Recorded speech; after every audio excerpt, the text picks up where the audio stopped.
بەڵێم کاتتان باش و بەخێر بێنەوە بۆ لایفێکی دیکەوە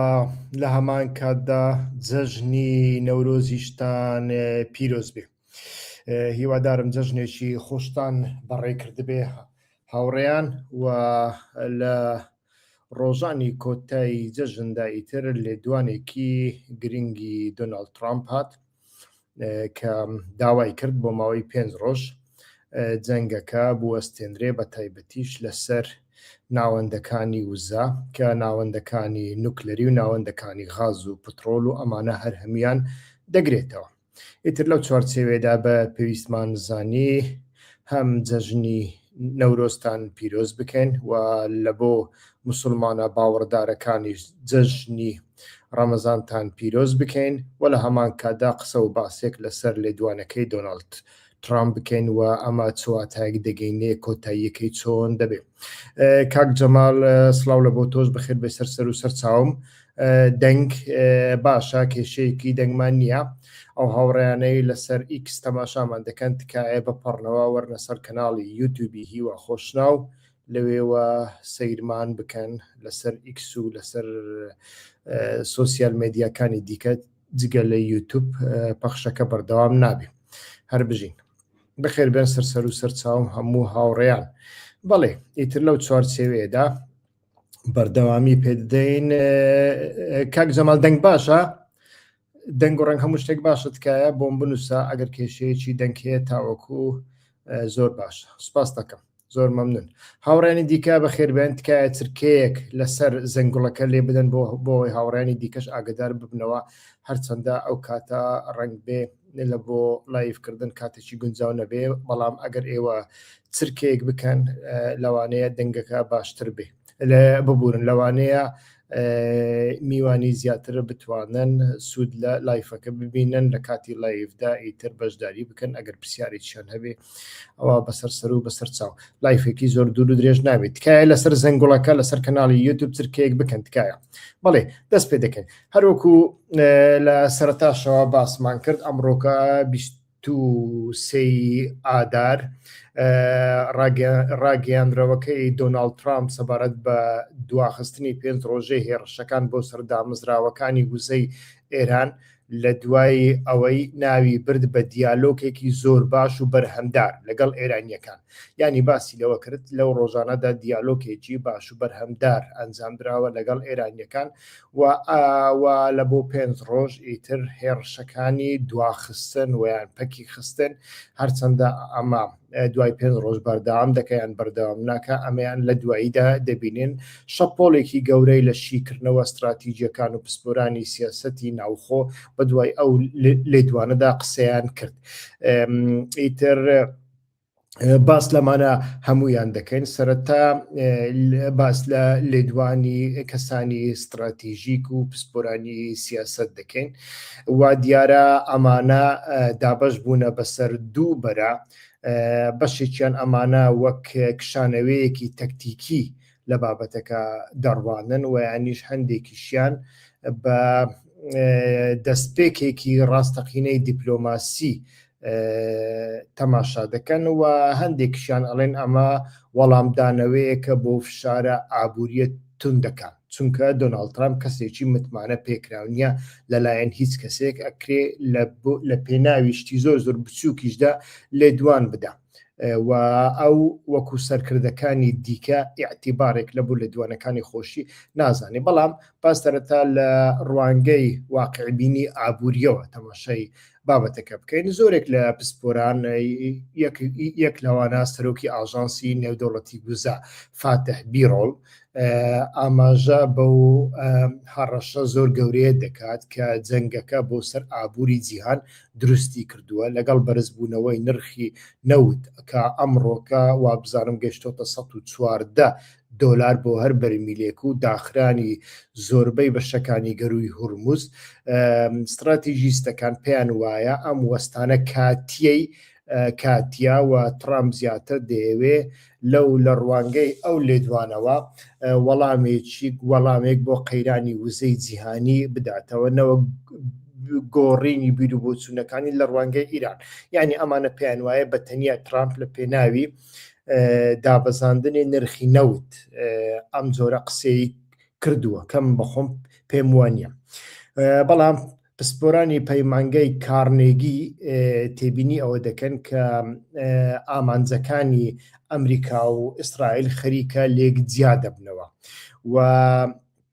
لە کاتێکدا ئیسرائیل جەخت لەسەر بڕینی سەری سەرکردایەتی ئێران دەکاتەوە و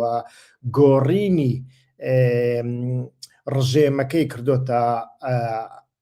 ئامانج، بەڵام ئیتر ئەوەی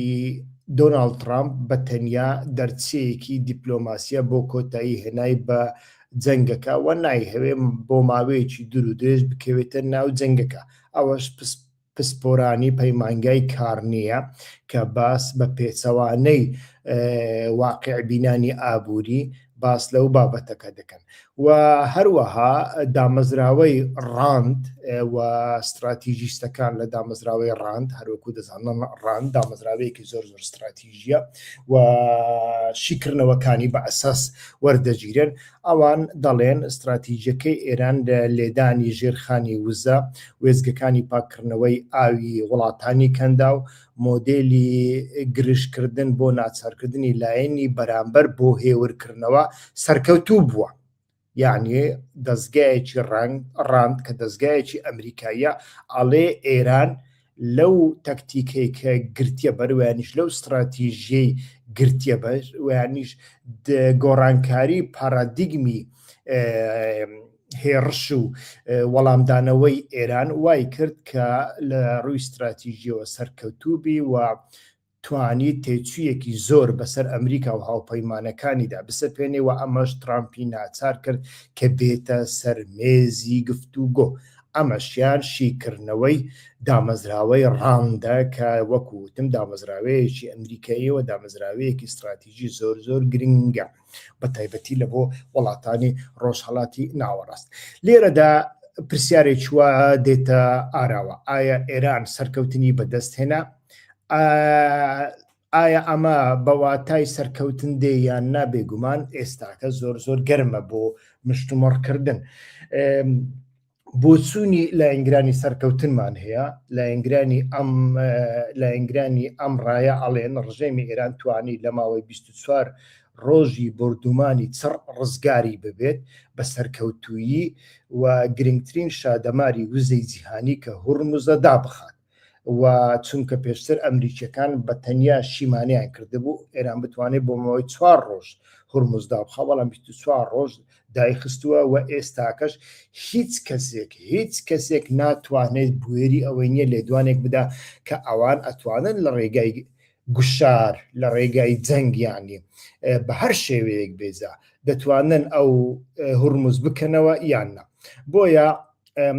لایەنگرانی بۆ چونانی سەرکەوتنی ئێران ئەڵێن ئەمە ئەمریکای ناچار کرد دەستبەرداری دروشمی دەست بەجێ گۆڕینی ڕژێم ببێ بە مانەوەی ڕژێمەکە لە بەرامبەر داواکاری بەبێ دانوستاندنی بەبێ مەرج کە ترامپ لە سەرەتای ئازاردا ڕایگەیاندبوو دانوستاندنی بە مەرجی خۆبەدەستەوەدانی پێشکەشی ئێران کردبوو و ئێران ئەمەی قبول نەکردبوو. لە ڕۆژانی کۆتایی یعنی دانوستانەکە کۆتایی ناتێ و بەڵام لە بەر لەوەی ئەمریکا و ئیسرائیل گورزەکە بوەشێنن ئیتر ستیڤ وێتکۆف نێردرەی دۆناڵد ترامپ بۆ گفتوگۆکان بەردەوام ئەو لێدوانەی ئەدا دەیگوت ئێمە تێناگەین ئێرانیەکان چۆن تاوەکو ئێستاش هیچ نیشان نادەن کە تەسلیم دەبن تەسلیم نابن بۆ دەیگوت تێناگەم بۆ تەسلیم نابن. ئەمە ئیتر لایەنگرانی سەرکەوتنی ئێران باز دەکەن، بەڵام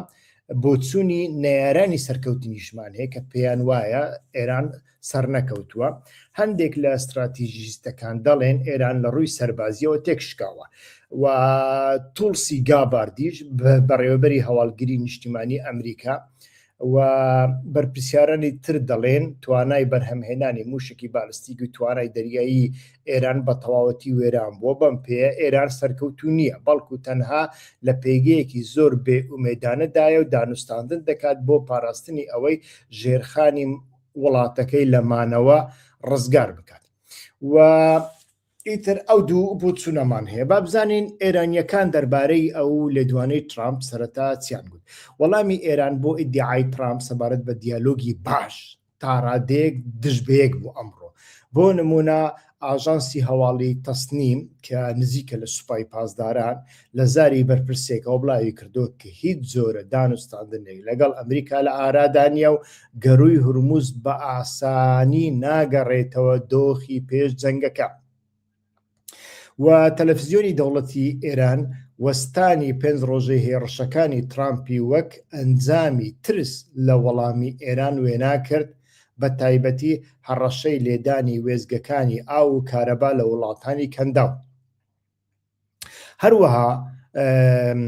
مەسعود پزیشکیان سەر و کۆمەڕای گەیاند کە خەونی ئەمریکا بۆ خۆبەدەستەوەدانی بێمەرج لەگەڵ ئەمریکیەکاندا دەبەنە گۆڕستان. ئەمەش ئاماژەیەکە بۆ ئەوەی ئەگەر گفتوگۆش دەست پێ بکاتەوە ئێرانیەکان لە ئێستاوە تەسلیم بوون ڕەت دەکەن، ویانیش بە مەرجی تەسلیم نەبوون دەستنە سەرمێزی گفتوگۆ، ویانیش بە مەرجی تەسلیم نەبوون دەستنە ناو شەڕەکە ڕادەگرن. ئیتر ئەمە لێدوانەکانن. هەنگاوەکانی دوای ئەو 5 ڕۆژە چی بەسەردەی هەتاوەکو ئێستا نازانین، بەڵام هەڵوێستی ئەمریکامان هەیە کە ترامپ لە لێدوانەکەیدا ڕایگەیاندووە وەستاندنی هێرشەکان مەرزدارە بە سەرکەوتنی گفتوگۆکان، یعنی دیسان لە ڕێگای لەلایەک شەڕەکە ڕادەگرێت، لە لایەکی دیکە قامچەکەی بەدەستەوەی و هەڕەشە دەکات. ئەگەر نەگەنە چارەسەری تەواو و کۆتایی،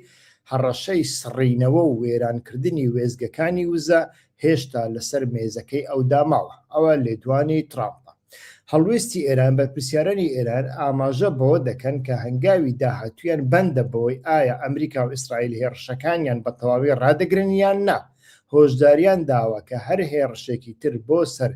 کەناراوەکانی ئێران دەبێتە هۆی مین ڕێژکردنی بەرفراوانی سەرانسەری کەنداوی عەرەبی فارس. ئەمەش داخستنی گەڕوەکە دەگەینێتە هەنگاوێکی بێ کۆتایی و باس لەوە دەکەن کە تەواوی کەنداو ئەوان بۆمب ڕێژ دەکەن، یعنی 100 چەند کیلۆمەتر بۆمب ڕێژی دەکەن، ئیتر وایانی مین ڕێژی دەکەن. و من لە چەندین بەرنامەدا بە پشتبەستن بە لێدوانی پسپۆرەکاندا باسم لەوە کردووە کە مین ڕێژکردنی ئاوی ئەگەر هەر لایەنێک بیکە، تەنانەت ئەگەر ئێران بەخۆشی بیکە و ئێران بەخۆشی بیهوێ ئەو مینیانە بسڕێتەوە، ئەوە ماوەیەکی زۆری پێدەوێ و دوای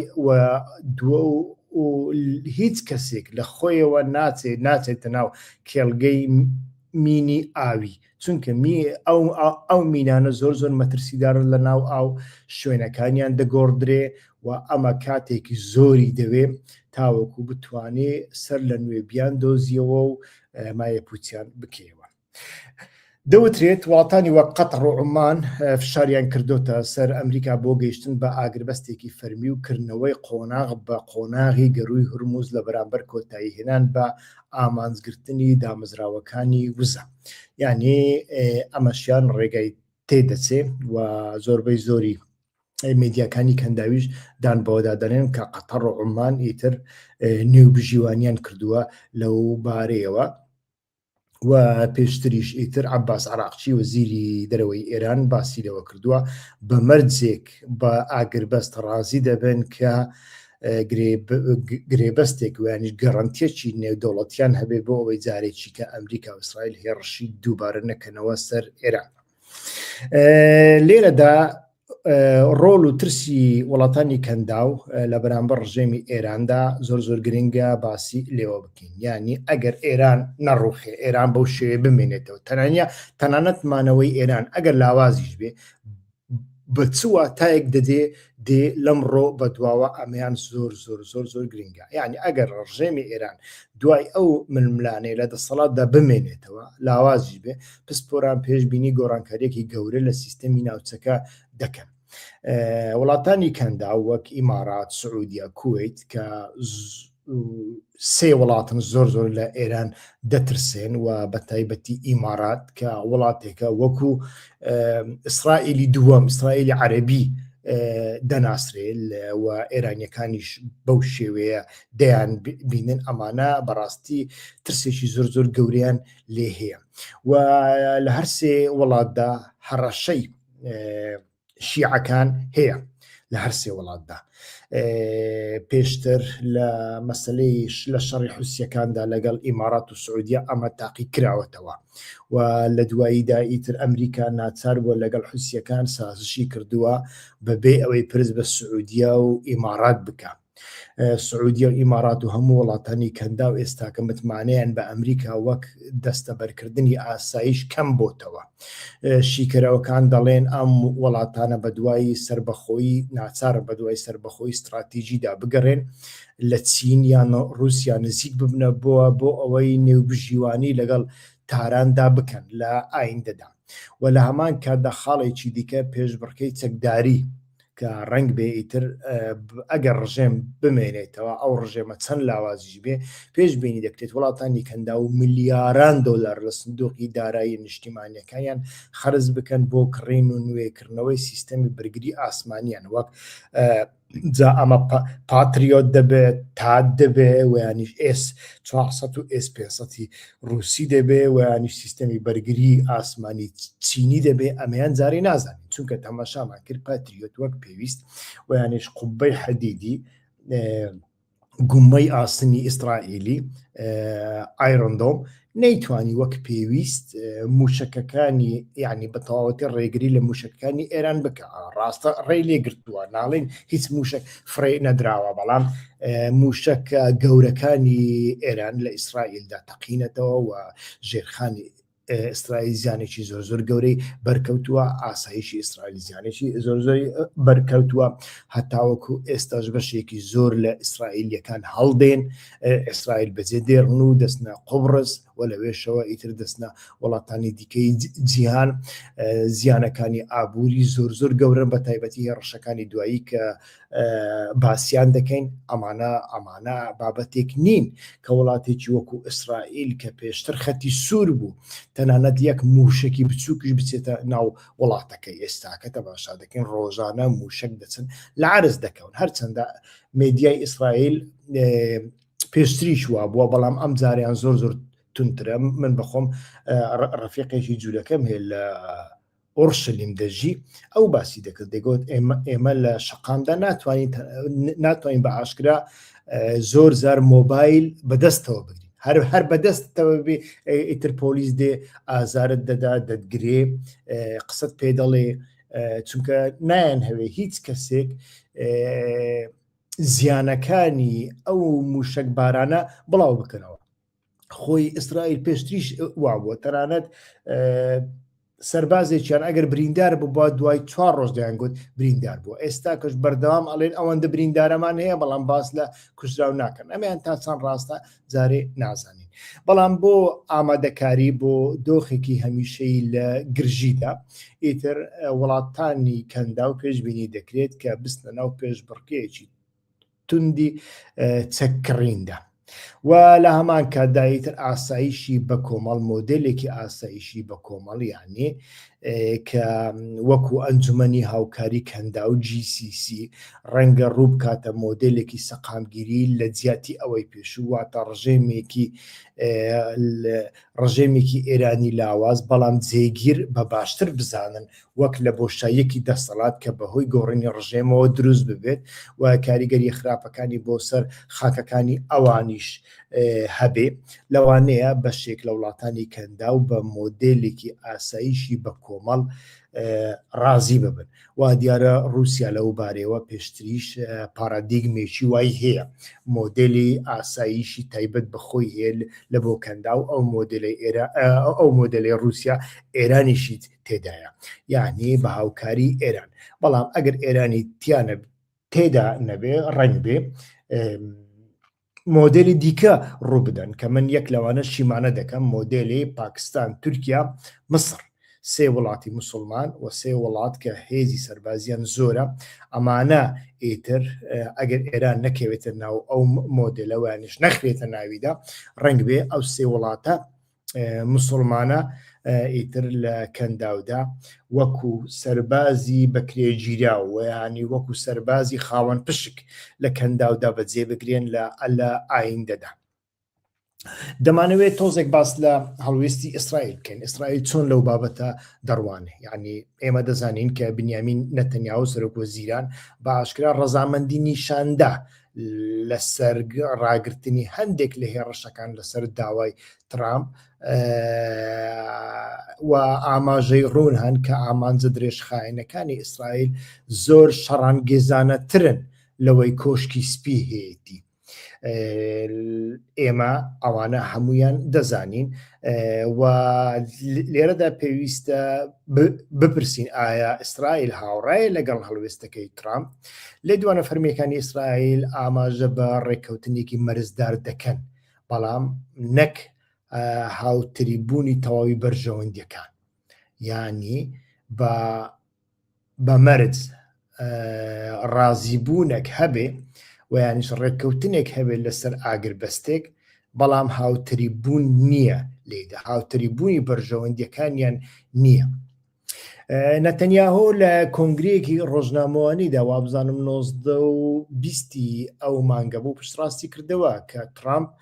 بە تایبەتی داوای لە ئیسرائیل کردووە لە هێرشەکانی داهاتوو خۆیان بپارێزن دوای هێرشە یەکلایەنەکەی ئیسرائیل بۆ سەر کێڵگەی گازی ساوس پارس. و نەتەنیاهۆوتی سەرۆک ترامپ داوای لێکردین خۆمان ڕابگرین، ئێمەش خۆمان ڕاگرتووە، چونکە دوای ئەمە ئێران هێرشی پێچەوانەی کردە سەر کەندا و زیانێکی زۆر زۆر گەورەی بە وێزگەکانی گوسە لە کەندا و گەیاندیتر و نیشانیدا کە ئەتوانێ بەڕاستی هەموو بربەستەکانی سیستەمی بەرگری ئاسمانی تێبپەڕێنێ و ئەتوانێ بە هەر شێوەیەک بێ موشەکەکانی بگەینێتە ئەو شوێنانەی کە ئەو دەیەوێ. لە پشت پەردەوە شیکەرەوەکانیش باس لەوە دەکەن، بۆ نمونە پسپۆرانی پەیمانگای کارنێگی و واشنتۆن پۆست و ئەمانە تێبینی ئەوە دەکەن کە کلێنێک ڕوو لە زیادبوون دەکات، یعنی دەمی مەقەسەکەی نێوان ئیسرائیل و ترامپ هەتاوەکو دێ زیاتر دەبێتەوە. ترامپ سەرنجی خۆی گۆڕیوە بۆ دووبارەکردنەوەی گەروی هورموز و دوورکەوتنەوە لە داڕمانی ئابووری جیهان بە دوای یعنی دەرچەیەکی دیپلۆماسی دەگەڕێت، بەڵام نەتەنیاهۆ هێشتا پابەندە بە گۆڕینی ڕژێم و بڕینی سەری تەواوەتی سوپای پاسدارە.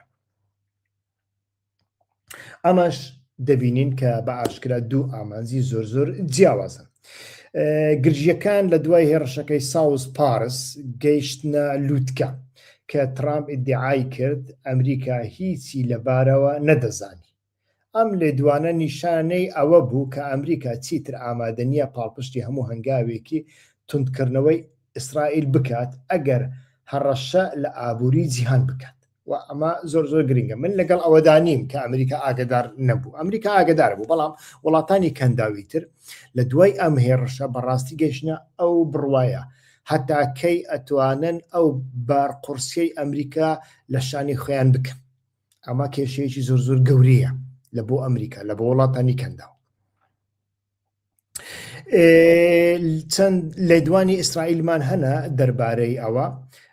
نەتەنیاهۆ لە 22 ئادار واتە دوێنێ لە دوای هێرشە موشکەکانی ئێران بۆ سەر دیمۆنا و عراد ڕایگەیاند ئێمە بە دوای ڕژێمەکەوەین، ئێمە بە دوای سوپای پاسدارانەوەن کە ئەو تاقمە تاوانبارەیە. ئەمە ئەوە دەگەیەنێت کە هەرچەندە ئیسرائیل بۆ ماوەی 5 ڕۆژ هێرشەکان بۆ سەر ژێرخانی وزە ڕادەگەێنێت بۆ ڕازیکردنی ترامپ، بەڵام جەنگە فراوانەکەی دژی حکوومەتی ئێران بە تەواوەتی کۆتایی پێ نەهێناوە. بەڵام لە بیرمان نەچی هێرشەکەی ئێران بۆ سەر دیمۆنا هێرشێکی مەترسیدارە، هێرشێکی زۆر زۆر مەترسیدارە بۆ چونکە لەوێ ئیتر وزەی نوکلەری ئیسرائیل هەیە و ئەما چەند زیانی بەرکەوتووە یان نەجارێ نازانین و ئەگەر زیانیشی بەرکەوت بێ ئیسرائیل هەروەکوتم باسی ناکات چونکە بەڕاستی ئەمە بەتایبەتی لە بۆ نەتەنیاهۆ و لە بۆ پارادایمی ئاساییشی ئیسرائیلی کارەساتێکی زۆر زۆر گەورەیە کە موشک بگاتە ناوەندەکانی وزەی نوکلەری ئیسرائیلی.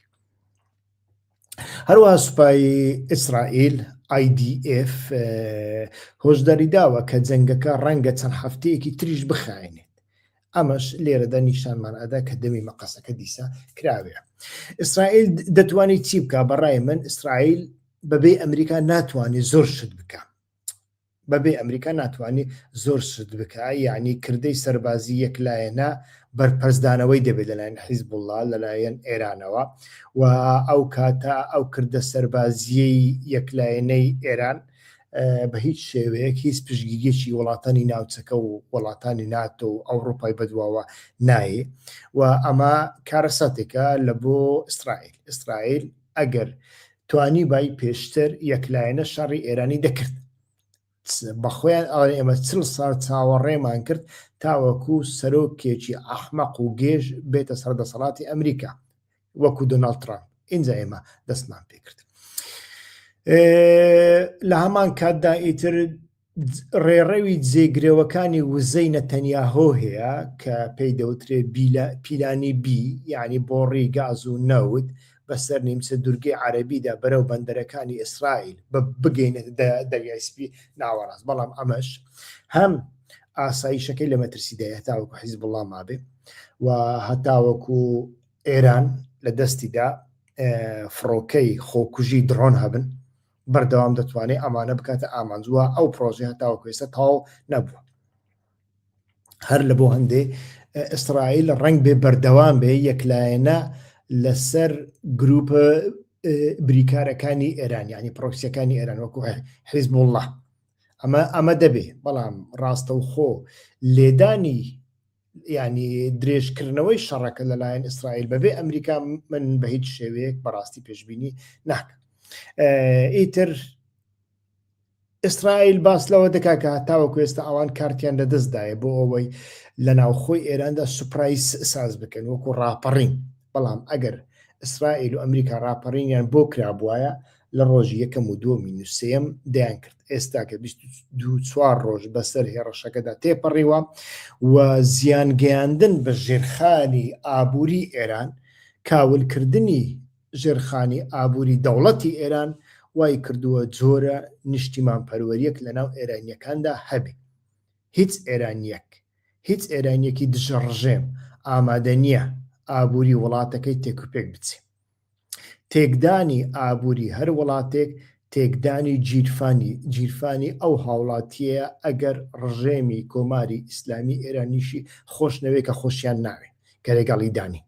بەڵام ئەو دووشتانە ئیتر ڕنگ بێ بەشێک لە کوردەکان و بەتایبەتی کوردەکانی ئاوارە، کوردەکانی دیاسپۆرە، حتا فارسەکانی دیاسپۆراش ئێرانیەکانی دیاسپۆراش لەمە تێنەگەن و یانیش نیانهەوێ لەمە تێبگەن. بەڵام لە ناو خۆدا بەرژەوەندێکی وا هەیە. چۆن سەقامگیری ئابووری لە ئیستانبول لە هاوکاتە بە سەقامگیری ئابووری ئەو 6 ملیۆن کوردەی کە لە ئیستانبول دەژی کە ئەمانە بەردەوام دژ بە حکوومەتی دەسەڵاتدار دەنگەکانیان بۆ نمونە بەکاردێن، لە بۆ ئێرانیەکانیش بە هەمان شێوەیە. ئیتر مرۆڤ لەمە تێنەگا نازانم لە چی تێدەگا. بە کورتی ئەمریکا بەرژەوەندیە استراتیژیەکانی دەکەونە باشووری ئێران و کەنداوی فارس. یعنی ئەمریکا استراتیژیەکی لە باکووری ئێراندا نییە، ئێرانیش استراتیژیەکی لە باکووردا نییە. مەسەلەن بۆ نمونە بۆ ئێران هێڕشی نەکردە سەر هێڕشی زۆری نەکردە سەر کوردستانی عێراق ویانیش سەر ئەزەربایجان، دەوڵەتی ئەزەربایجان ویانیش سەر تورکیا. هەتاوەکو ئێستاش ئێرانیەکان ئەڵێن ئێمە هێڕشمان نەکردوە سەر تورکیا و ئەزەربایجان. ئەو موشەکانە ئەڵێن بە احتیمالی زۆر ڕەنگ بە ئێرانیەکان کۆپی کردبن موشەکانی ئێمن کۆپی کردوونە ئیتر ئەوان فڕیانداون. هەتا وەکو ئێستا ڕای گشتی ناوخۆی ئەزەربایجانی تورکیش بەوە قانع نەبوونە کە ئێران ویستوتی هێرش بکاتە سەرەوە. ئێران بۆ نایکە، ئێران یەک نایهەوێ ناتوانێ، بەڵام لە هەمان کاتدا استراتیژیەکیشی لەوێ نییە. استراتیژی ئێران لە کوردستانی عراق چییە؟ استراتیژی ئێران لە هەموو عراقدا ئیتر ئەوەیە ئەگەر ئەتۆ هێرشم بۆ بکەی من لە عراقدا دەرد دەکەم بە ئەمریکیەکان دەڵێ، بەڵام لە بۆ تورکیا و ئەزەربایجان شتێکی دیکەیە، لە بۆ عراق و کوردستانی عراقی شتێکی دیکەیە. بەڵام استراتیژی ئەمریکا و استراتیژی ئێران لە کەنداودا زۆر زۆر گرنگە، لە باشووری ئێراندا کە دەکەوێتە سەر کەنداو زۆر زۆر گرنگە هاوڕێیان. ئەو دوو ناوچەیە ناوچەی استراتیژین لە بۆ ئێران، یعنی ئێران بە کەنداو دەبستێتەوە و ئەمە مەمەڕە ئاویەکانی هاوکات ئێران، کەنداو و رووسیا و چینیش لە بۆ هەردوو لایەن ئەمە زۆر زۆر گرنگە. ئیتر لە هەمان کاتدا ڕێڕەوێکی بازرگانی زۆر زۆر گرنگ و نێو دەوڵەتیە و ئەو ڕێڕەوە بازرگانیە لە کۆتاییدا دەچێتە سەر بەحر ئەحمەر، دەریای سوور. ئەمە زۆر زۆر گرنگە. پێناچێت ئەمریکا هەتا وەکو ئێستا نەبۆ هێرشی زمینی ئامادە بێت، چونکە ڕیسکەکانی گەلک زۆرن و نەبۆ شەڕێکی درێژخایەن. ئێمە دەزانین لۆبی ئیسرائیلی بەردەوام گوشارێکی وای لەسەر ئەمریکا هەیە، پێشتریش هەبوو ئێستا شێتی، بەڵام لە بیرمان نەچێ ئێستا ماگاکان لەسەر دەسەڵاتن و ماگاکانن دۆناڵد ترامپیان هێناوەتە سەر دەسەڵات و دروشمی ماگاکان فۆرست ئەمریکا یەکەمە.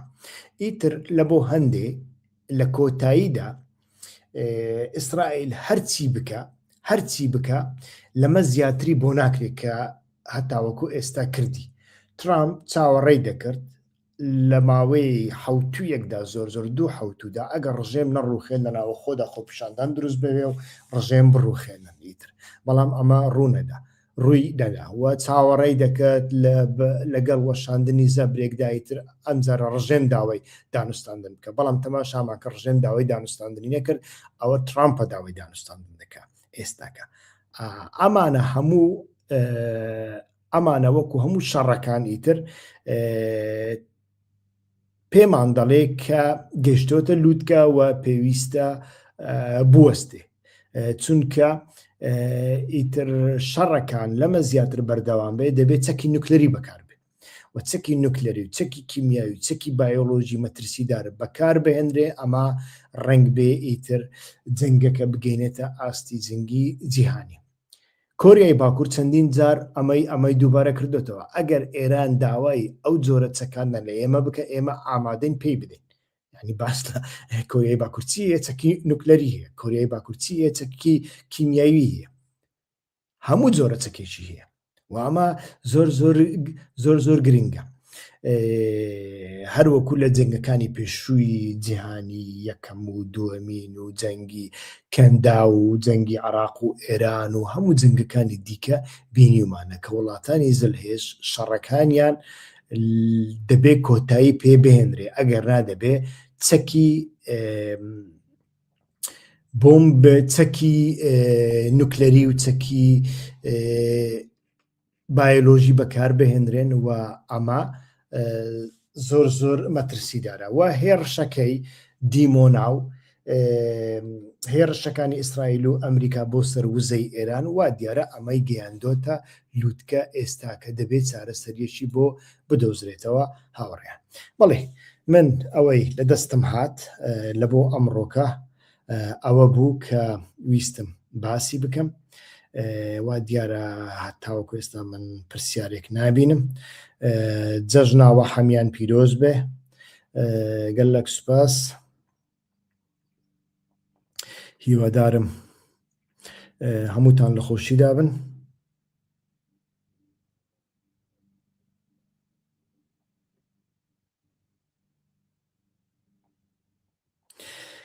و ئەو هێرشە ئەو شەڕە هیوادارم من لە ئەنگری شەڕنی هیوادارم ئەو هێرشانە ئەم شەڕانە کۆتەیەن پێبێ و هیوادارم ڕۆژانی خۆش چاوەڕێی هەموو لایەکمان بکەن و بە خۆشحالیەوە ئیتر کوردەکان هەتاوەکو ئێستا نەبوونە کەرستەیەک، نەبوونە ئامرازێک، نەبوونە ئاراجێک بۆ ئەو شەڕە بە شێوەیەکی کرداریانە. بۆیە ئیتر ئەمەشیان بابەتێکی زۆر دڵخۆشکەرانەیە کە کوردەکان هەتاوەکو ئێستا نەکەوتونەتە ناو ئەو شەڕە. بەڵێ لێدوانەکانی ترامپ بە هیچ شێوەیەک متمانەیان پێ ناکرێ، بەڵام بمانەوێ و نەمانەوێ بەردەوامکردنی ئەم شەڕە یان ئەوە تا دەبێت چەکی نوکلەری بەکاربهێنرێ یان دەبێت شەڕەکە ڕابگیرێ. هیچ چارەی دیکە نییە. چەکی نوکلەری لە چەند شوێن بەکاردەهێنرێ لە ئێراندا. پێشتر هاوڕێیەکم کە میوانی ئێرە بوو لە ئێرانیش گەورە بووە ئەڵێ ئەیوت ئەتۆ بۆ ئەوەی ئێران لەناو ببەی پێویستە 10 بۆمبی نوکلەری بەلای کەمەوە 20 بۆمبی نوکلەری بەکاربێنی. بەڵام بۆ ئەوەی ئێران ئەمریکا و یانیش وڵاتێکی کەنداو لەناو ببە بە تەنیا پێویستی بە بۆمبێکە. ئەمەشیان بابەتێکە کە پێویستە لە بیری نەکەین. بەڵێ هاوڕێن، من هاتمە کۆتایی ئەو بەرنامەیە. دەستی هەمووتان خۆش بێ. زۆر زۆر سوپاس ئەەکەم کە تاوەکو ئێستا لەگەڵماندا بوون. تکایە بەردەوام بن لە هاوکاریکردنمان لە ڕۆژانی جەژن و نەورۆزدا. من نەمویست پەخش و لایڤ بکەم لەبەرەوەی جەژن بوو، هەمووتان خەریک بوون، منیش خەریک بووم. ئەو ڕۆژە تایبەتانە دەبێت لە بۆ خزم و کەس و خێزانەکاندا بەجێ بهێڵین. لە بۆ هەندێ ئەو لایفانم نەکرد. وابزانم کاک ئیبراهیم شێخۆستانی پرسیارێکی کردووە. با پرسیارەکەتان بۆ بێمە سەر شەشەکەکی بە پێتوایە جیهان بەرە و فرە جەمسەری دەڕوات ئەگەر ئەوە ڕوو بدات کورد زیان دەکات یان قازان. جیهان بەرە و فرە جەمسەری ڕۆیشتووە. تەماشاکە جەنگەکانی ئەمریکا پێشتر ڕۆلی کۆتاییان دەبینی ئێران توانی عراق لەکوێ دەربخە وانە و هیچ ئێران هیچ زیانێکی بەرنەکەوت، کەنداو هیچ زیانێکی بەرنەکەوت، ئیسرائیلیش هیچ زیانێکی بەرنەکەوت. و ئێران ئەمریکا توانی ڕژێمی تالیبان بڕوخێنێ، ئەمریکا توانی ڕژێمی سەدام حوسێنیش بڕوخێنێ بەبێ زیان بەبێ زیانگەیاندن بە ئیسرائیل، بەبێ زیانگەیاندن بە کەنداو. بەڵام ئێستاکە لەو ساڵانە بەبیر خۆت بێنەوە چ گۆڕانکاریەک ڕوویداوە. ئەمریکا ناتوانێت جەنگی نەیتوانی غەزە کۆتایی پێبێنێ. ئەمریکا نەیتوانی جەنگی نێوان رووسیا و ئۆکراینیا کۆتایی پێبێنێ. ئەمریکا نەیتوانی لە ئەفغانستانیش هەتا دوایی بمێنێتەوە. ئەفغانستانیشی چۆڵ کرد لە بۆ تالیبانەکان و ئیتر ڤێتنام ئاسا هەڵات. و ئێستاکەش ئەمریکا بینیمان لە بەرامبەر ئێراندا ئیتر ئەوەی داوای دانوستاندن دەکا ئێران نییە، ئێرانێکی شکست خواردوو نییە، ئێرانێکی زیان پێک گەیشتوو نییە، ئێرانێک کە لە دەقەی یەکەمدا نزیکی 48 سەرکردەی لە دەست داوە ئەو ئێرانە نییە، بەڵکو ئەمریکایە داوای دانوستاندن دەکات. و ئەمانە پێمان دەڵێن کە ئیتر ئەمریکا هەم هێزی هەژمونگری خۆی لە دەستداوە، هەم ئیعتیباری لە دەستداوە و هەژمونگەرایی پەیوەندی زۆری بە ئیعتیبارەوە هەیە، پەیوەندی بە قورسایی هەیە، پەیوەندی بە گران و سەنگینی هەیە. ئەمریکا ئەو هێزە گران و سەنگینە نییە لە جیهاندا. ئەمریکا ئەچێ ئۆپاراسیۆن دەکا لە وڵاتێکدا کە دراوسەی خۆیەتی و سەرکردە و ژنەکەشی دەبە، حەبسیان دەکە. ئەمریکا لە کاتی دانوستاندندا ئیتر لە کاتی دانوستاندندا کە دانوستانەکە زۆر باش بەڕێوە دەچێ، ئیتر ئەچی هێرشێک دەکاتە سەر کۆبوونەوەیەکی ئەو لایەنەیە کە دانوستاندنی لەگەڵ دەکا 48 کەسی لێ دەکوژێ. و ئەمانە بمانەوێ و نەمانەوێ یعنی حەق نییە ئێمە پێمان خۆش ئێمە پێمان خۆشی من باس لەوە ناکەم من باس لە مەسلەی هەژمون قورسایی و ئاعتیباری هێزێکی هەژمونگەرا دەکەم هەر هێزێکی هەژمونگەرا ئەم جۆرە کارانە بکە هەژمونی خۆی لەدەست ئەدا ئاعتیباری خۆی لەدەست ئەدا و لە هەمان کاتدا ئیتر ئەمریکا ناتوانێت متفیقەکانی بپارێزی هاوپەیمانەکانی بپارێزی ئەوە ئیسرائیل لە بەرچاوانە ئەمریکا چەند توانی بپارێزی ئەوە ئیمارات لە بەرچاوانە ئەوە سعودیا لە بەرچاوانە ئەوە کوێت لە بەرچاوانە ئەوە بەحرین لە بەرچاوانە ئەمریکا تا چ ڕادێک ئەتوانێت ئەمانە بپارێزی ئەمە جێگەی پرسیارە پاشان کاک ئیبراهیم ئەمریکا مداخلەی هەر وڵاتێکی کرد وێرانی کرد هاتە دەرەوە بە وێرانکردن بە وێرانکردووی بەجێهێشت پێشتر گوتی ئەچم ئەفغانستان دیموکرات دەکەم کۆمەڵی گەندەڵی هینانە سەر دەسەڵات 20 ساڵ لیان خوارد پاشان ئیتر ناچار بوو 4 ساڵی خایەندن هەتاوەکو تالیبانی دۆزیەوە یعنی چونکە تالیبانەکان لە دوای کوشتنی سەرکردەکانیان پەرشوبڵاو ببوون هەر کەس بە شێوەیەکی ئۆتۆنۆم شەڕی دەکرد لە بەرامبەر ئەمریکا بەبێەوەی ئاگداری یەکتری بن لەگەڵ ئەمانە ئەتۆ چۆن دانوستاندن دەکەی ئەمەشیان کێشەیەکە ئیتر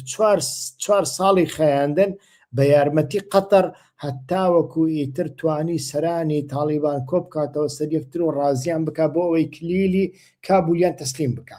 وانە ئەمریکا لە عراق بە هەمان شێوەی تر سەدام حوسێنی ڕووخانتەوە ڕژێمێکی دیکتاتۆر فاشیست کە چەکی کیمیاوی لە بەرامبەر میلەتەکەی بەکارهێناوە بەڵام چی هێنا سەردەسات کۆمەڵێک دز و گەندەڵ و بەڕەڵای کورد و شیعە و سنی هێنانە سەر دەسەڵات لەمە زیاتر هیچی کرد هیچی نەکرد ئایا عراق باشتر بوو نەخێر خراپتر بوو تونس لیبیا یەمەن ئێستا کە سووریا ئەحمە شەڕی ناوەتە سەر دەسەڵات ینی ئەمانە هەمویان نیشانمانادەن کە لە مێژەی تر سەردەمی هەژمونگەرایی ئەمریکا کۆتایی پێهاتووە و ئێستا کە هەژمونگەراییەکی نوێ بەڕێوەیە و لەو هەژمونگەراییەدا ئیتر کۆمەڵێک هێز دەردەکەون بەڵام کۆمەڵێک شتیش 100% یەکلایی نییە هەتاوەکو ئێستا هیندستان خۆی یەکلایی نەکردوتەوە لە بینی کامیاند یعنی لە بینی رووسیا و ئەمریکا هەتاوەکو دێت و دەچێ چاینا لە بینی ئەمریکا و ببوورە پاکستان لە بینی ئەمریکا و چاینا دێ و دەچێ و ئێرانی ئایندەشدا لە ئێرانی ئایندەشدا هەروە دەبێ لە بۆ هەندێک ئێستاکە تەماشا دەکەین بەڕاستی سەردەمێکی نوێ دەستی پێکردووە سەردەمی فرە جەمسەریەوە ئەو فرە جەمسەریە بۆ کوردەکان سوودێکی دەبێت قازانجێکی دەبێت ئێمە جارێ نازانین و ئێمە چۆن لە مەسەلەی کورد دەڕوانین هەتاوەکو ئێستا ئەمەمان بۆ یەکلایی نەبووتەوە ئەتۆ گریمانە بکە ئەگە کوردەکان چوبانە ناو ئەو شەڕە ئێستاکە چی ڕوویەدا بەڕاستی و تەماشاکە لە سووریادا یعنی ئێستاکە تەماشا دەکەی بە هەر شێوەیەک بێت لە شێوەکاندا کوردەکان پارێزراون لە تورکیادا کوردەکان ئیتر بەرەو استراتیژیەک چوونە لەو استراتیژیەدا مەسەلەی کورد و یانیش مافەکانی کورد چەند هەنە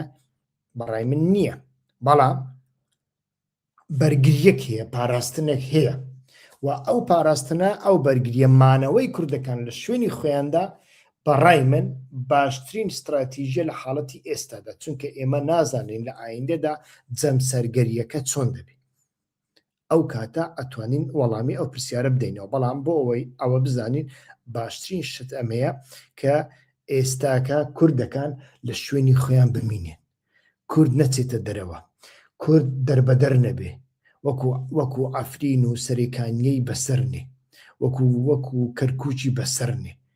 ئەمە باشترین و بە سووتترین استراتیژیە ئەمەی دیکە هەر هەمویان مجازەفە و هەر هەمویان مەترسی و ڕیسکن بەڕای من سوپاسدانەکەم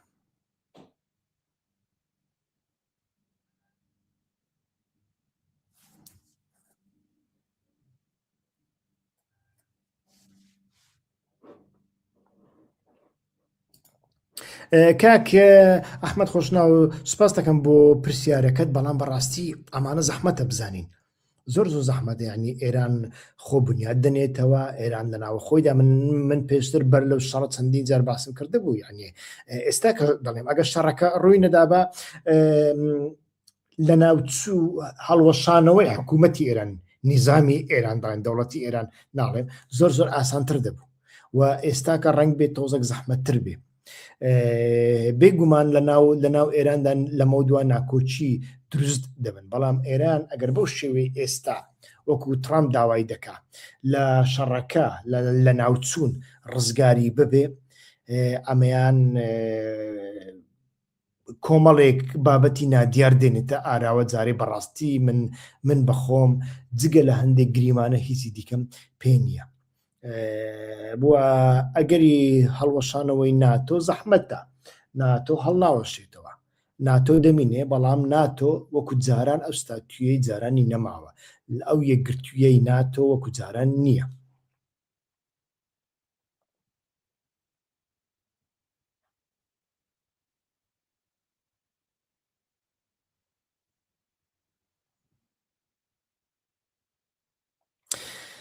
بڵێ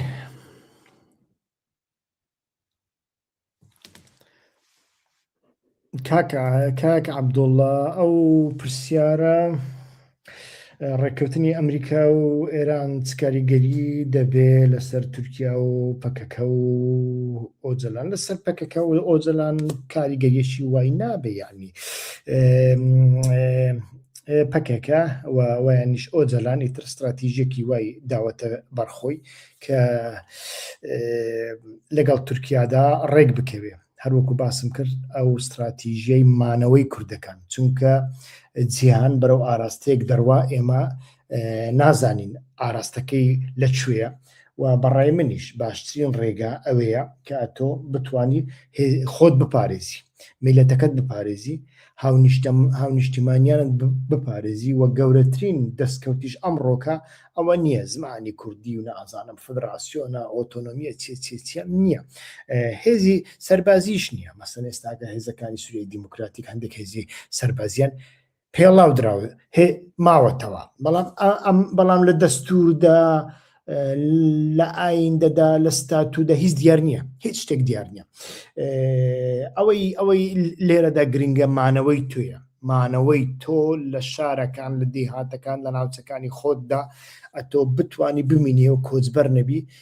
گەورەترین سەرکەوتنە لەو ڕۆدا و لەو بارەیەوە ئەمن پێم وایە ئەمە استراتیژیەکی دروستە لەسەر تورکیا چۆن دەبێ تورکیا وەکو عێراق پێی باشە ئێرانێکی لاواز بمێنێتەوە جارێ ئەتوانم بە کورتی ئەمە بڵێ هەم لە بۆ تورکیا هەم لە بۆ عێراقیش حتا لە بۆ کەنداویش ئێرانێکی لاواز وها بمێنێتەوە کە پرۆکسیەکان ئیخراج نەکە پرۆکسیەکانی خۆی هاوردە نەکە ئیستیراد نەکە ئەو ئێرانە باشترە لەوەی کە ئێرانێک هەڵوەشێتەوە بڕوخێ و ئاڵۆز ببێ و شەڕی ناوخۆی و شەڕی مەسەبی و دەستی ئەموو دەستی ئەو لە ناو دابێ چونکە ئێران و وڵاتێکی گەورەیە نفوسەکەی 100,000 کەسە نزیکەی ئیتر بەشێکی لە شەرقە بەشێکی لە غەربە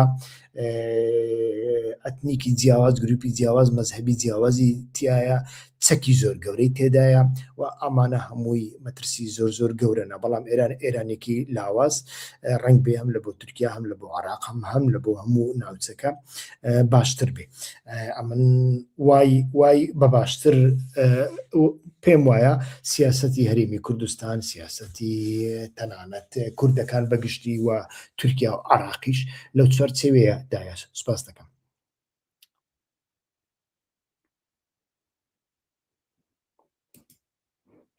ئەوە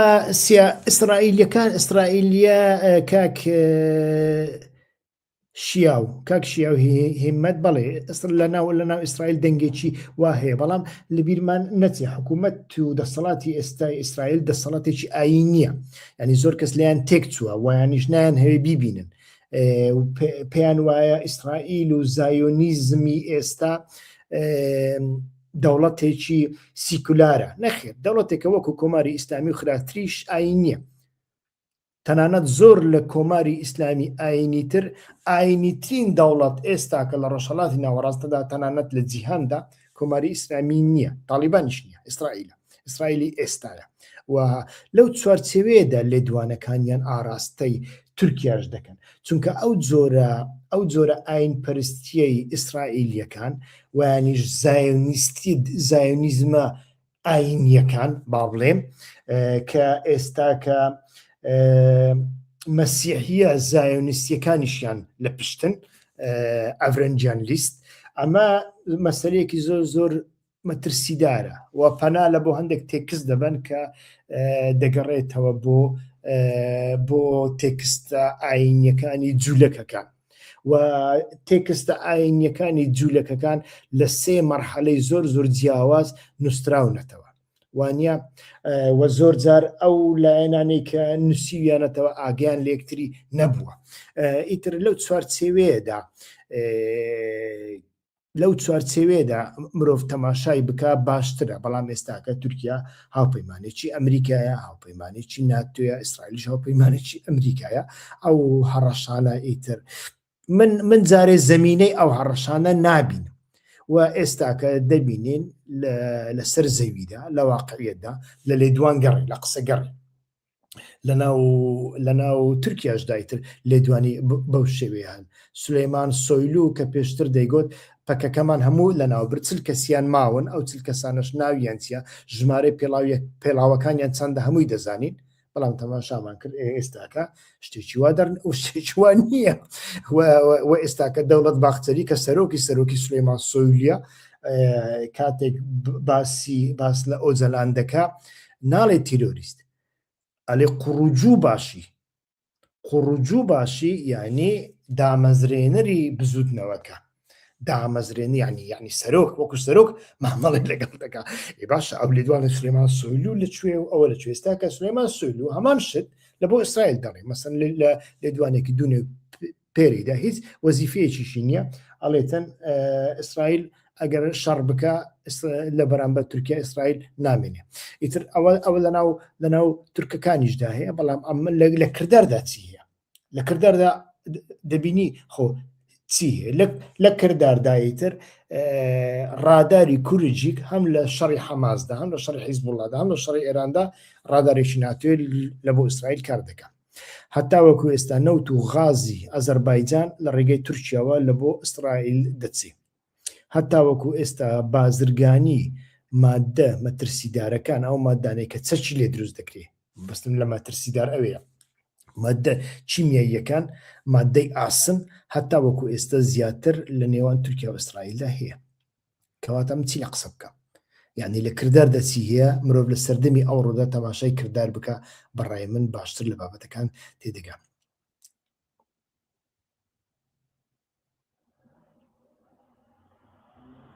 کاک دیارنە بەڵێ ئێران خاکی وێران بووە ئێران ئابووری وێران بووە ئێران سەرکردەی لە دەستداوە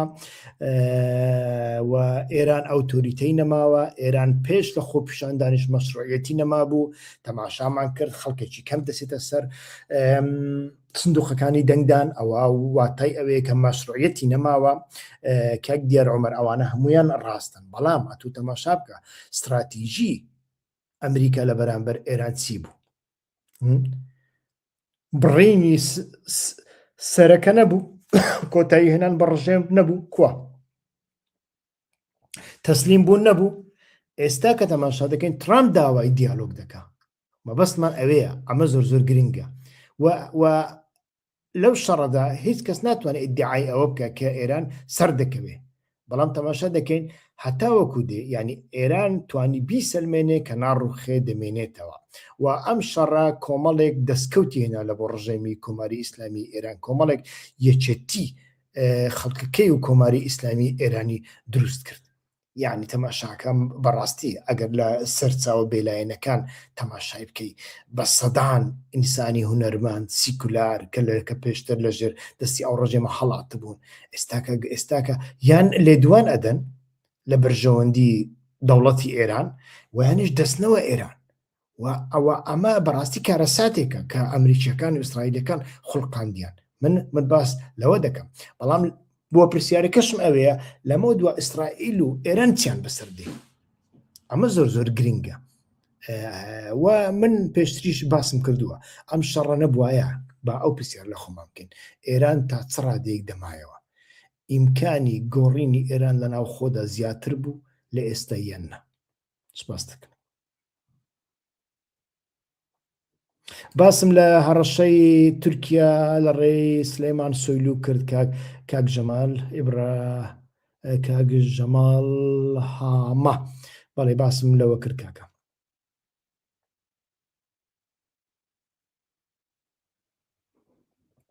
کوردەکانی کاک عەبدوڵڵا کوردەکانی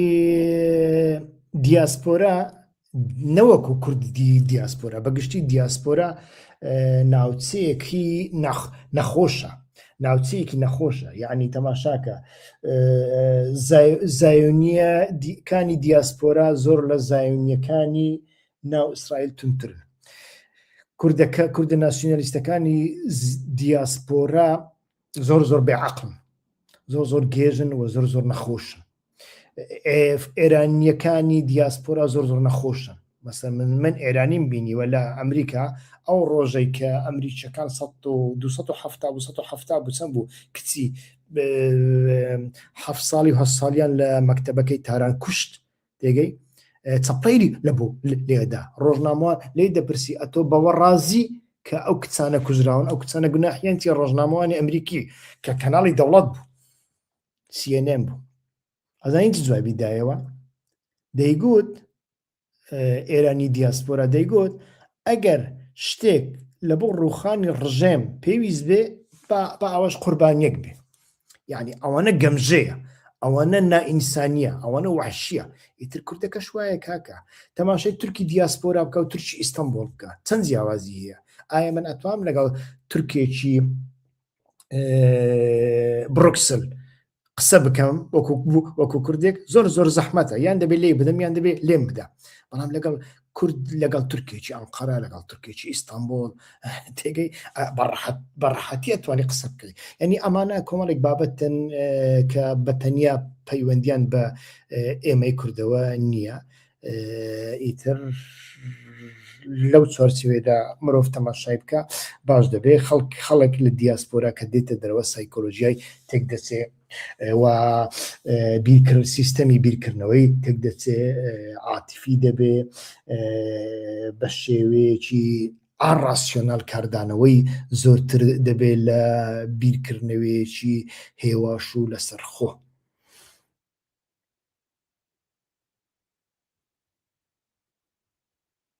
جارێ نازانین ئێران لە ئایندەدا چی بەسەردێ کاک ئەحمەد خۆشناو بەڕاستی دەبێت چاوەڕێ بکەین بزانین ئێران لە ناو خۆیدا دەگۆڕدرێ هەتاوەکو ئێستا ئەگەری هەیە کە ئێران لە ناو خۆیدا بگۆڕدرێتتر زارێ نازانین بەڵێ هاوڕێیان زۆرم درێژ کردەوە سوپاسدانەکەم کە تاوەکو ئێستا لەگەڵماندا بوون هەتا بەرنامەی ئایندا کاتێکی خۆش تکایە بەردەوام بن لە هاوکاری لە گەیاندنی کەناڵەکەمان ناساندنی کەناڵەکەمان بە دۆست و هاوڕێیانتان ئەو هاوڕێیانەی کە هەتاوەکو ئێستا سوبسکرایبیان نەکردووە تکایە سوبسکرایب بکەن کارێکی زۆر ئاسانە و لە ئایندەدا ئەگەر سوبسکرایبتان کرد لە کاتی لایڤدا بە زووترین کات کەنا یوتیوب و یانیش گوگل ئاکاونت ئاگادارتان دەکاتەوە هەر بژی ڕێز و سلااوم ڕۆژێکی خۆش سەر لە نوێ جەژنەکانتان پیرۆز بن کاتێکی خۆش